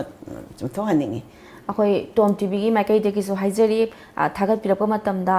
ꯑꯩꯈꯣꯏ ꯑꯣꯖꯥꯅ ꯉꯁꯤ ꯇꯥꯛꯄꯤꯔꯤꯕ ꯃꯤꯡ ꯁꯦꯔꯥꯟ ꯇꯨꯔꯥꯟ ꯊꯥꯞꯄꯤꯅ ꯍꯥꯏꯕꯤꯔꯤꯁꯤ ꯃꯁꯤ ꯑꯃꯨꯛꯇꯪ ꯁꯦꯝꯗꯣꯛꯄꯤꯌꯣ ꯍꯥꯏꯗꯨꯅ ꯊꯝꯖꯒꯦ ꯑꯣꯖꯥ ꯃꯈꯥ ꯆꯠꯊꯖꯔꯛꯄ ꯑꯣꯏꯅ ꯑꯣꯖꯥꯒꯤ ꯑꯩꯈꯣꯏꯒꯤ ꯏꯟꯗꯤꯌꯥ ꯔꯦꯗꯤꯑꯣꯒꯤꯗꯀꯣ ꯏꯁꯩꯁꯦ ꯑꯍꯥꯟꯕ ꯑꯩꯈꯣꯏ ꯃꯅꯤꯄꯨꯔꯒꯤ ꯑꯣꯖꯥꯅ ꯁꯛꯄꯤꯈꯤ ꯍꯥꯏꯅꯁꯨ ꯇꯥꯖꯩ ꯑꯗꯣ ꯃꯗꯨ ꯏꯁꯩ ꯁꯛꯈꯤꯕꯁꯦ ꯑꯩꯈꯣꯏ ꯂꯣꯟꯁꯦ karamba loan haidi ojaji makhal mathel kayagi loan chu dum khangbi haina ina taje do manadaba loan da amtang khudol tawbir kadi yam Yeah, aina saki basi budi AIR approve oiba loan sidi Hindi na men oire ko adudagi koigi Assamese su ai approve oire Guwahati da saki aigi tabining bisega yam leba Assamese maronda adudagi koigi kano maron Gujarati Ahmedabad Gujarati maron si yamna ai yam saki recording yam lei hoji pauda amasnu ki thai song of the month thari hoji pauda song of the month haina hairaga ado adegi Manipur da laga su Hindi su sai Maitei su sai Manipur da su aduga aina Manipur sida adegi mayamna tana hiba Hindi sai da hairaga ai sai gi composition da matiam sake ko सूरज डूबा शाम हो गई kan to isay lay riya ko adagi Suresh Warka ka iga sakpa isay ako gi kau hre ni isay Hindi isay ka la ako pung kau hre to ri se mo ana metiro ngakta sum na ra ko da ba adagi ako gi kan haraga Sri Lanka da haraga Sri Lanka chapa matam da akoi gi ngasai gi aina ngasai sur pan bagi wado asi gi sur khangde instrument khangde asi ma si jati ni si dharma ni hai yadre ba koi music chale si ko sur ju phaja bisum lok top ba Sri Lanka na koi Indian music ki classical gi rag yaman se asi da pan ba ina live moi gi Doordarshan se rupa wahini hai moi Doordarshan se rupa wahini en hai ba adu dai da ina sakhiya ba composition se Sanat Nandasri ena mayam pauba artist neba male voice ta mana rag yaman da palini ko mama nama asai ahanna nayana isarvage obe mubin mama nama asai ahanna nayana isarvage obe mubin ये जो हसीन वादिया सिना सुरेश वारका साकिबा हिंदी ये जो हसीन वादिया असिदा हिंदी से त को Dilawar film गिना एगी काउ रे फिल्म गा कोई ग्राम 1981 82 द तौकिबिना इंजंग बम थोक्तरे अदो कोई याम नुंगाई जे ओजा कोई सिना तब अतोप लोन भोजपुरी गिसु यामना भोजपुरी गिना कोई कदोना विनस कंपनी ना तौखिबा भोजपुरी अदगी कोई की गरवाली दिल्ली की टी सीरीज कांगपुन तौखिबा भोजपुरी सु लई अदगी भोजपुरी की सिना कोई की कहीं की निचंगपद है कोई येंग पार सकी बनीना खुद हाइपेट और रेकॉर्डिंग तौखिबद काउखिबदुनेबा तौरिसे अदुगा ngसाइगी तीसरीना तौखिबसे छुयो ना कटी सारी रात आज भी आया व्याड़ी सी रात छुयो ना कटी सारी रात आज भी आया व्याड़ी सी रात असिना ओके की कनु मरोंदा गढ़वाली उत्तराखंड की सोंगी अरे भोजपुरी सु कोई की सकी बदो एना बहे पुरवैया रस चुबेला मोजरिया बलमुआ बिन रोएलारी नजरिया स्मैंगा तो पैसे सकी याम नुंगाई जे ओजा कोई नोटिस के कोई इरम ने मणिपुर की निंगोल अमना असिगुंबा कोई लोन मयाम अमा स्माइना सकप मतमदा मपालम की मीसिंगना कोई एप्रिसिएशन से कमाई तौबिरे मसी मतम याम खंजनी जानी मोइना आईडी एआईआर की कंसर्ट चेन बुकिंग याम चलेबा आर्टिस्ट से बॉम्बे की आर्टिस्ट सम दिल्ली आर्टिस्ट सम ऑल इंडिया दगी आर्टिस्ट मरी मंगा से लम खुदिंग कंसर्ट तौबा मसेसदा कोई फनेक सेलगा चंदोंगा थिलगा हिंदी सलक पसदा मोइना दुकी मते Moina ngakpam thoeba angakpam to edugi mapam amadadi ai notebook ase mangi beiwani ada moina kan hindi sei si pharam baya pharam da baya kain khan bado ada aina mon sakpa ngamaroi dra kain taweba ya concert ta ngamni adang notebook mangri sidi hai ai mangja so ai loin chimpa pui hai na dumaina adu sakki badu mo ne appreciate pangba yauki oza makha ta na khoi oza degi isai mayam ama khudol tambiramo haibase koi hanjan haije gi dori ngasi poina matam sangna smaina khoi live to zana sak piba se koi taba phangki da se matam chu khaji tak sangjala abni na oza koi matam tu ta koi na yamna he na so muk su pam chakhi ba nusiba magi to bo isai do adu tang aduna lata mangeshkar ka sakhi bado nusiba magi ithak iraida iraknari aigi pulsi nungsigi tena palabada nungsigi tena palabada pai mapukning nungoleni nungsiba magi ithak iraida zasi isai jela ta ga sakmi nagi haibi sakmi na matam da kari phaubi thamoi dadi kari haine koi di sei lines da di moi di sak peng de moi tarak pan koi magi chahi kadon ni na ba aduna akoina moi koi gi sakki be sei sing se akoina sa ga gi akoi khanau sida sei si kara light music se classical kena ba du maina matau su tama salak panina akoina maga ga sakmina bado yam nungai bam phawe ba ade ain giengi ma sak matam sida ma sina koi meiti rongi pronunciation se kamain tawri ge se tumin giengi kamain ma tin leng bose asima yamna ya se yam important ma giengi ba ima manak ta le pasamina rinna ada ma nungsiba hai ba sida koi nungsiba ga haide ba akoi gi isa ima lon oraga su meitei isa na mek seng da yauri ba kaba masagi magi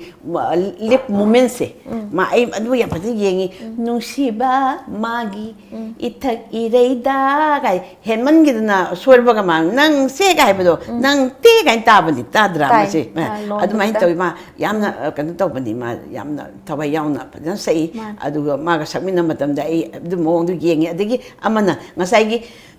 isai sti ai isagi ima longi sei ni na ada aina tambi matam da ai yaung tambi ba samne koi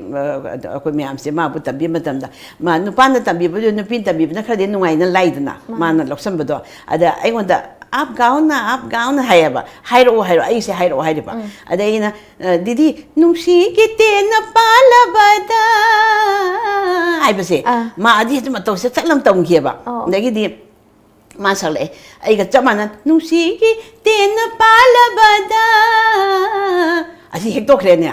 mana haidok rene masigi pajaba se adu ai mu kamai to sige sammi na matam da mai mamang da ai atop hek pasi hek treba mo de ka hen ngan do ma loksan ba yam ngam me ba adu ai na nungsigi tena palabada kan sumaina kada he ba sumaina khat ai sagi oi ba kana hapjal le ba adu mangon na ngasai gi ai heki bado adu ai na mangon takpi hi muton ma adu hekla amni na ai su madu gi tongan ma hek na ba yam kan hot ne ba ya isi sakmi na matam sida asini se sakmina ba group sakmina ba gi kitang su akoi gi wakalam da ami mi khudi ma kisu kai no ma din phaunari bani na yam nungai je za adu khoi isai se khoi gi kitang amu yam nushi bai sai da nuza thamoi na to bai sai do nuja thamoi khangsin nada nuja thamoi khangsin nada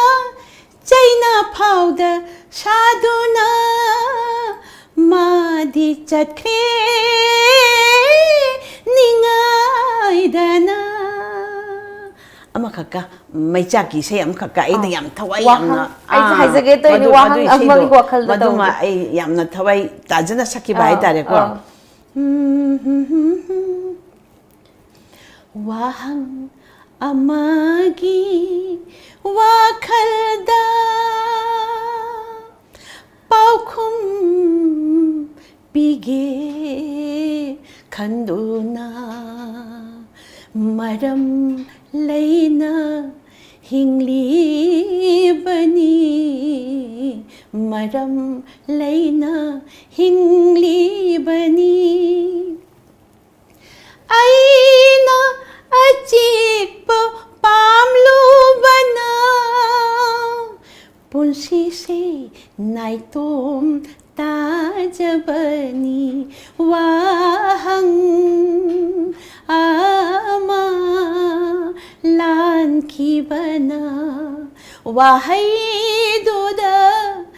ꯂꯃꯨꯛꯅꯕꯅꯤ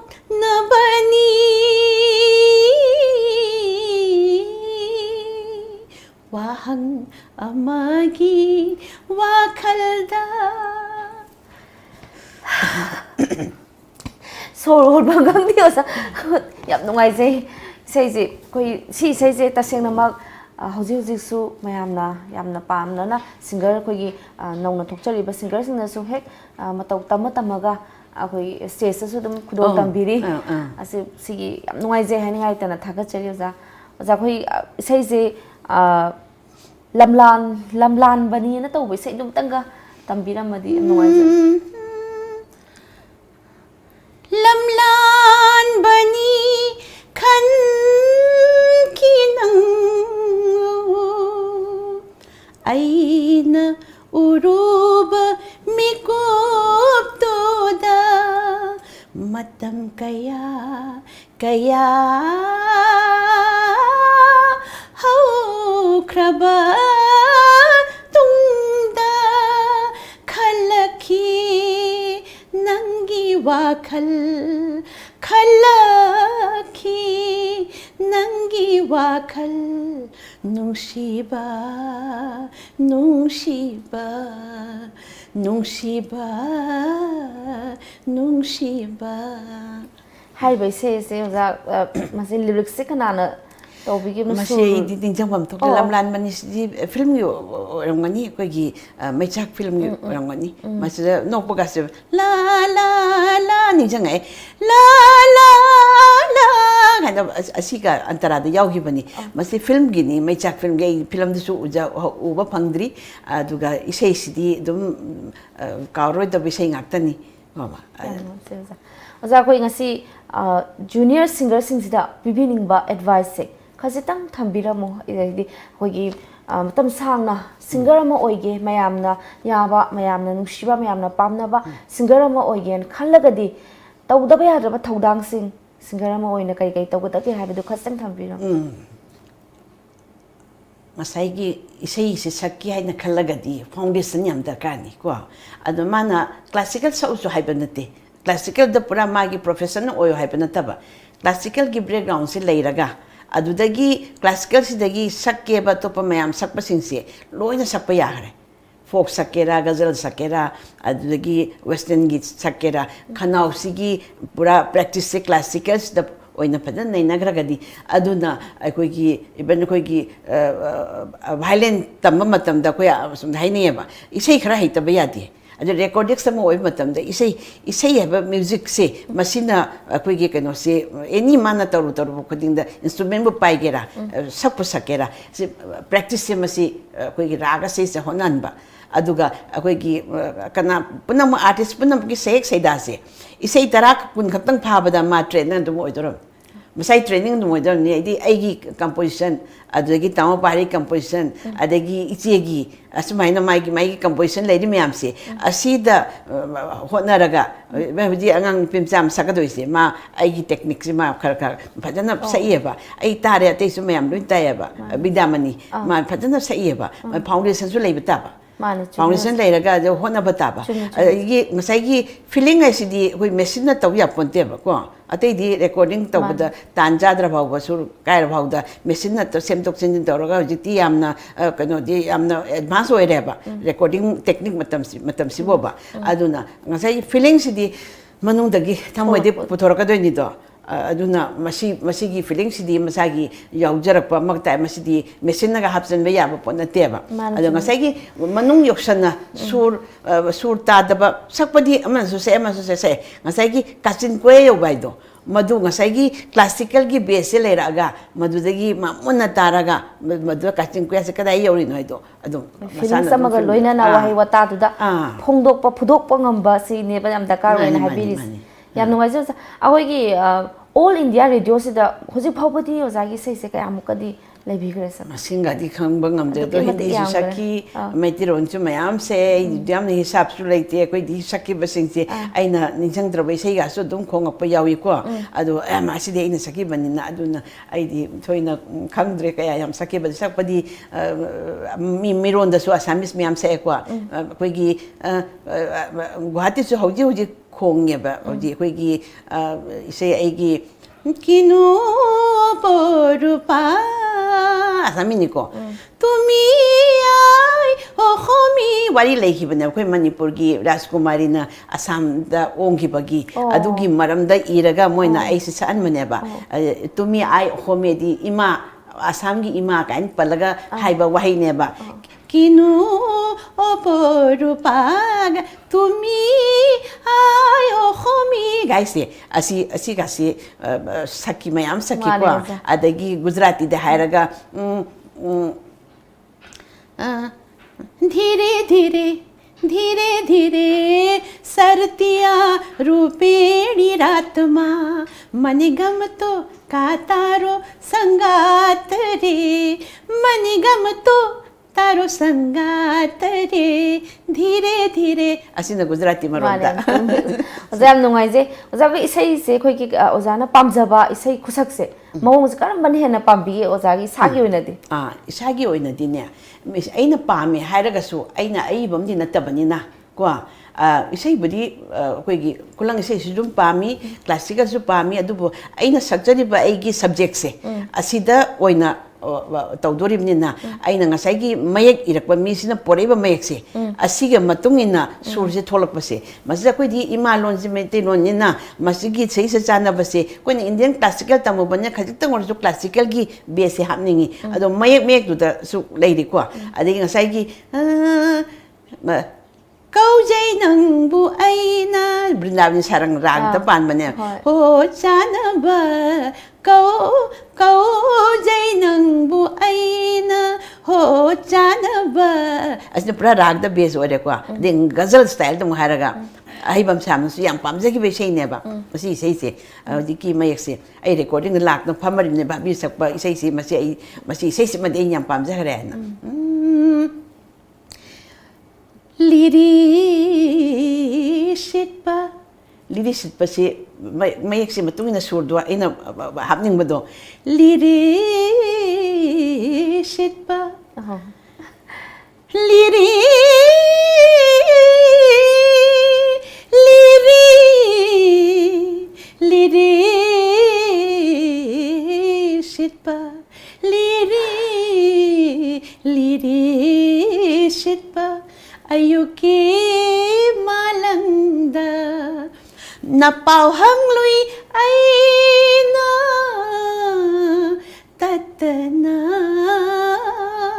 असी इसेसे मयक मयक सिदाबा देगी मो फोक चंगहनिंगबा ngsaigi फोक चंगा का फजबा ngsa aina nusiba tambi blak da pando adumaina isei leiriba koigi masi isei sida फोक चंगा का फजगनी तौबदबो aina haijaningmada indian classical sida su ka lokthokpa adagi koigi maitegi फोक सिसु चंगहनबा मसी मयाम सिदा फजा फजबा Thailand की ओगी Korea की ओगी isei फजा मयाम से asi loi pujalага aigi ne aina ma puthokpado adum फजरकनेबा मसीज ए मसी मागी सुरनी असिना मोय लमदुगिनी असि मयक्सा दुगिनी सुरसे दुगिनी का हाइबदो मदो तहनदि फजबाय दुदि दुम पामनरकदोइनी मम चंदर एसिने मयामना असिने अइना आंगांसिंग अनौबा होगलकपा मतमदा मयामदा अइना हाइनिंगे फिसे याम नुवाइजे ओजा ओजागुम्बा अदुम मखा ताना खोइ इरमदम सिदसु मथंग मथंग थोलकपा ओइजगे हाबसि ओजादगी खोइ बोरनी जगे ओजा खोइ तसेंगनमक ओजा खोइ हाइनिंगाय खोइ सिंथाफम खोइ खोन से खोइ इसै सकपा मतमदा मसी ओजागी सही से अदुमति यामका सु चप मानन लेबिरी मसीदा खोइ सिंगर अमा ओइगे खल्लगदी खोइ खनाउ जे करमाइना योकनी करी जिंजाक चागनी हाइबन चिंग खसदं थम मसी खनाउ सिदी यामना सेंसिटिव ओइ कनुनिको अदुना चाबा सिबुदी खरा कंट्रोल तौदबा याद्रे अदुबु रियाज प्रैक्टिस से याम हेलगदी चाबगी कइमता कनो लेते चानिंग द चाबे याय ko morok chagera ing bathakera do riaz practice te yam kallagadi adu akoi gi exercise se adu tawbada bo riaz kramai tawdage se khangdragadi khanaw ga tabjani ano riaz se phajana practice se koi gi akoi hindustani foundation se raga sigi kano se sor sing se sor sana ba haitare sor se yam sang jingba ngamna ba sor sana na ba gi akoi gi hekta sakning ani se to laune to sakcha do khanaw ta doi ne ba tap tap taw na sare ga masing si da khara base taw da na practice ka tawraga ba aduna isei ai bhat kan de ta tam matam da ai ming chan ba da ina jagoi tam ninga ga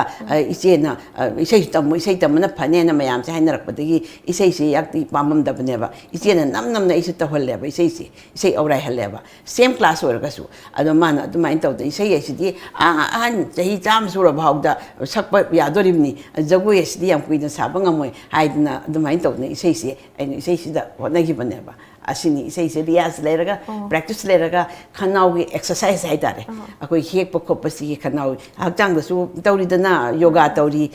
exercise te asi khanau gi exercise ka ta honing ba adu ardi yam koina sakpa yai do khanau kresu tasu taroi adu zagi credit se ngasi oza laishram mema na khangna ji oza gi credit se isi sin oi bidoi ni ise na isei ji sau na habiram dragadi oza ji jagoi rom doin chat khidoi ne ba mani jagoi se am pam bi de ha do jagoi se di marak ta khoi gi sei pai peret matam do adadi jagoi ga di koi utti gi ba sabi ki ka ai se jagoi de khoi di phi se pi ba ngam da na ming chan gi de ba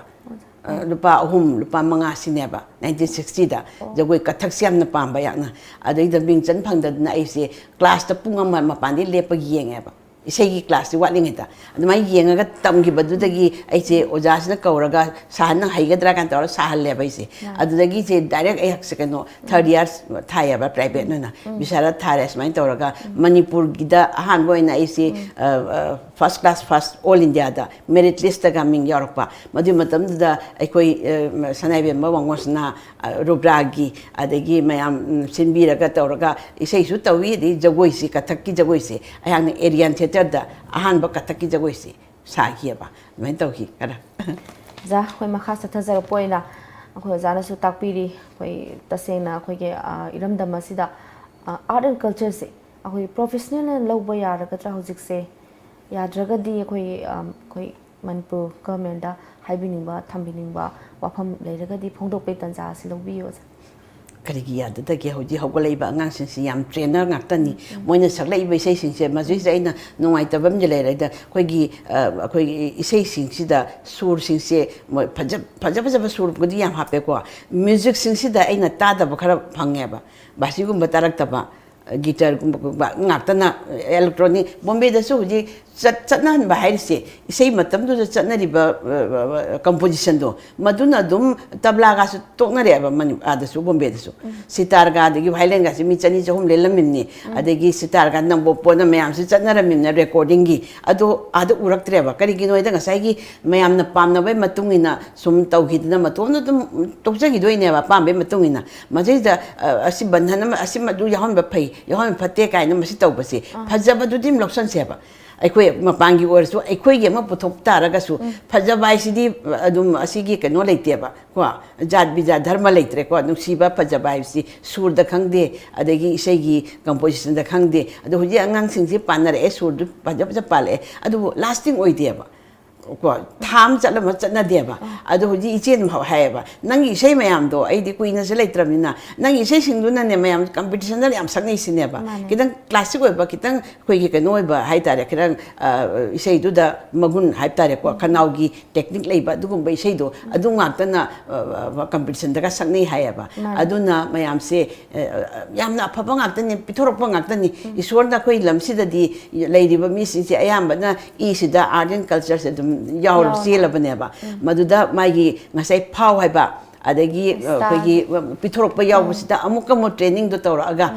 practice do tor aga oja guru nai na tor aga madude da hengal ka dorim ne ba kaim ta khanau phatta ba miem na so dum sei tamba ya ba magi khanau do lejari bada da dum ko honna bai do ꯍꯣꯠꯅꯔꯒꯗꯤ ꯑꯗꯨꯝ ꯑꯣꯏꯖꯔꯛꯀꯅꯦꯕ ꯑꯁꯤꯅꯤ ꯑꯩꯅ ꯃꯌꯥꯝꯗ ꯍꯥꯏꯖꯅꯤꯡꯉꯤꯁꯦ ꯑꯗꯨ ꯒꯣꯔꯃꯦꯟꯅꯁꯨ ꯃꯇꯦꯡ ꯄꯥꯡꯕꯤꯗꯅ ꯑꯩꯈꯣꯏꯒꯤ ꯀ꯭ꯂꯥꯁꯁꯤꯡꯗ ꯃ꯭ꯌꯨꯖꯤꯛꯀꯤ ꯑꯩꯈꯣꯏ syllabus ꯌꯥꯎꯗꯅ ꯃ꯭ꯌꯨꯖꯤꯛꯀꯤ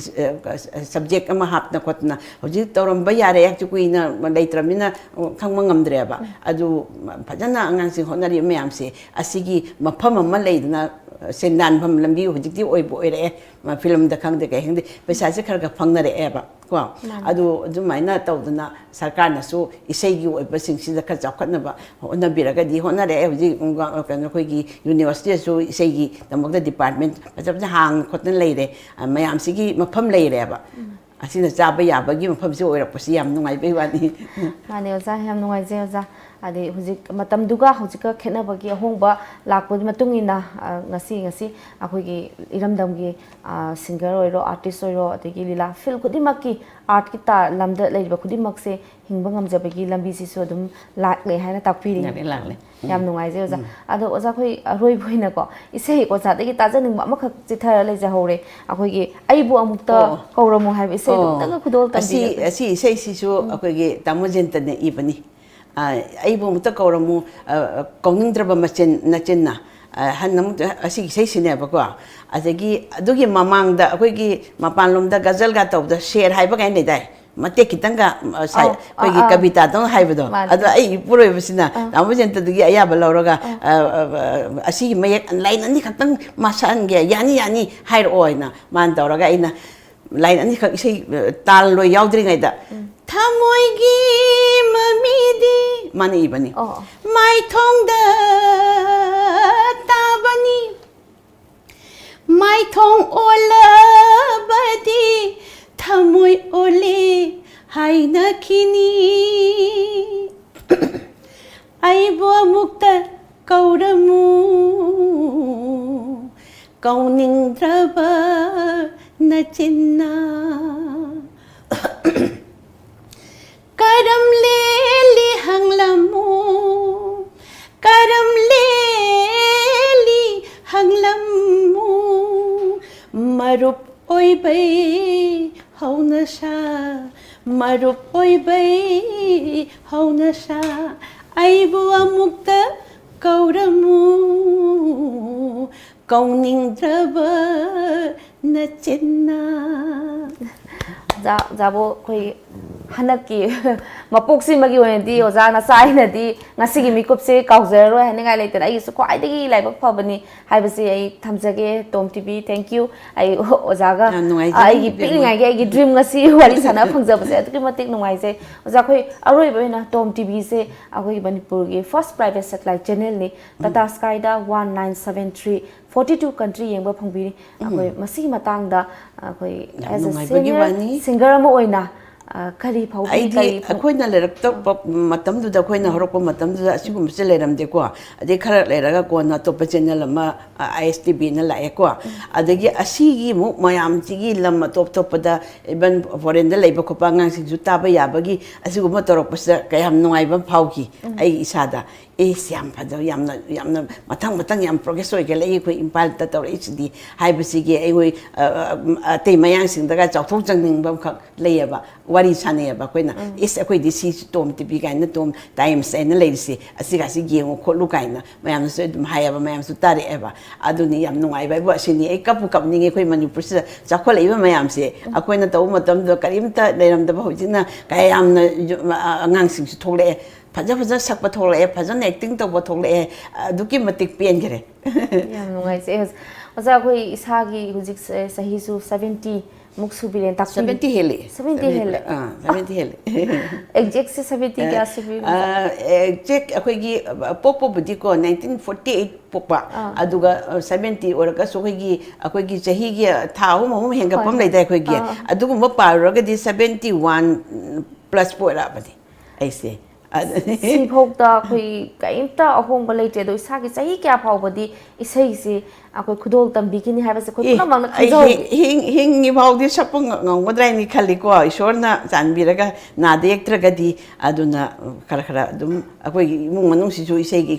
ꯑꯩꯈꯣꯏ ꯅꯨꯄꯥꯅꯁꯨ ꯑꯩꯈꯣꯏ ꯏꯕꯥꯅꯤꯒꯤ ꯑꯩꯈꯣꯏꯒꯤ ꯁꯥꯎꯅꯕꯁꯦ ꯑꯇꯩ ꯃꯔꯝꯗ ꯀꯩꯁꯨ ꯁꯥꯎꯅꯗꯦ ꯏꯁꯩ ꯑꯧꯔꯥꯏꯗꯕꯒꯤ ꯏꯁꯩ ꯐꯖꯅ ꯁꯛꯇꯕꯒꯤ ꯑꯁꯤꯒꯨꯝꯕ ꯁꯨꯝ ꯂꯩꯕꯅꯤꯅ ꯁꯨꯝ ꯏꯁꯩꯁꯤꯗ ꯍꯣꯠꯅꯅ ꯑꯗꯨꯝ ꯂꯩꯔꯕꯅꯤ ꯑꯩꯈꯣꯏ ꯇꯧꯔꯤꯁꯦ ꯄꯨꯔꯥ ꯑꯩꯈꯣꯏꯗꯤ ꯏꯁꯩꯁꯤꯗ ꯄꯨꯟꯁꯤꯁꯦ ꯀꯠꯊꯣꯛꯇꯅ ꯂꯩꯔꯕꯅꯤ ꯃꯥꯅꯦ ꯑꯣꯖꯥ ꯑꯋꯥꯕꯒꯤ ꯖꯥꯇꯤ ꯂꯣꯏꯈ꯭ꯔꯕꯅꯤ ꯃꯥꯅꯦ ꯑꯣꯖꯥ ꯑꯩꯈꯣꯏ ꯏꯔꯝꯗꯝꯁꯤꯗ ꯑꯣꯖꯥꯕꯨ ꯑꯃꯨꯛꯀ ꯍꯟꯕꯤꯔꯛꯇꯨꯅ ꯏꯔꯝꯗꯝ ꯑꯁꯤꯗ ꯂꯩꯕꯤꯗꯨꯅ ꯃꯈꯥ ꯇꯥꯅ ꯑꯩꯈꯣꯏ ꯃꯌꯥꯝꯁꯦ ꯑꯣꯖꯥꯒꯤ ꯏꯁꯩ ꯇꯥꯕ ꯐꯪꯍꯟꯕꯤꯌꯨ ꯍꯥꯏꯕꯁꯦ ꯊꯝꯖꯒꯦ ꯑꯣꯖꯥ ꯑꯩꯈꯣꯏꯒꯤ ꯏꯔꯝꯗꯝꯒꯤ ꯇꯥꯡꯂꯕ ꯑꯩꯈꯣꯏꯒꯤ ꯑꯣꯖꯥꯕꯨ ꯃꯄꯥꯟ ꯂꯝꯗ ꯁꯨꯝ ꯂꯩꯈꯤꯕꯁꯦ ꯑꯩꯈꯣꯏ ꯄꯨꯝꯅꯃꯛꯀꯤ ꯊꯋꯥꯏꯗ ꯊꯃꯣꯏꯗ ꯅꯨꯡꯉꯥꯏꯇꯕ ꯑꯃꯗꯤ ꯑꯗꯨꯝ ꯐꯥꯎꯖꯩ ꯍꯜꯂꯛꯄꯤꯌꯨ ꯍꯥꯏꯕ ꯋꯥꯐꯝꯁꯤ ꯊꯝꯖꯒꯦ ꯑꯣꯖꯥ ꯑꯔꯣꯏꯕ ꯑꯣꯏꯅ ꯑꯩꯈꯣꯏ ꯂꯝꯖꯤꯡꯕ ꯚꯔꯇꯤꯀꯦꯜ ꯌꯨꯅꯤꯠ ꯑꯃ ꯑꯣꯏꯖꯔꯤꯕ ꯆꯤꯟꯖꯥꯛ.comꯒꯤ ꯄ꯭ꯔꯗꯛꯇꯒꯤ ꯇꯣꯝ ꯇꯤꯚꯤꯅ ꯁ꯭ꯃꯣꯜ ꯒꯤꯐ ꯍꯦꯝꯄꯔ ꯑꯃ ꯈꯨꯗꯣꯜ ꯇꯝꯖꯒꯦ ꯉꯁꯤꯒꯤ ꯑꯣꯏꯅꯗꯤ ꯑꯣꯖꯥꯗꯒꯤ ꯑꯌꯥꯕ ꯂꯧꯖꯔꯒ ꯀꯥꯏꯅꯅꯕ ꯌꯥꯊꯪ ꯂꯧꯖꯒꯦ ꯚꯤꯌꯔꯁ ꯉꯁꯤꯒꯤ ꯑꯣꯏꯅꯗꯤ ꯀꯣꯐꯤ ꯋꯤꯠ ꯇꯣꯝ ꯃꯇꯥꯡ ꯑꯁꯤꯗ ꯂꯣꯏꯁꯤꯟꯖꯔꯒꯦ ꯃꯊꯪꯒꯤ ꯅꯨꯃꯤꯠꯇ ꯑꯃꯨꯛ ꯑꯅꯧꯕ ꯒꯦꯁ ꯑꯃꯨꯛ ꯄꯨꯗꯨꯅ ꯂꯥꯛꯆꯒꯦ ꯑꯔꯣꯏꯕ ꯑꯣꯏꯅ ꯀꯥꯏꯅꯅꯕ ꯌꯥꯊꯪ ꯂꯧꯖꯩ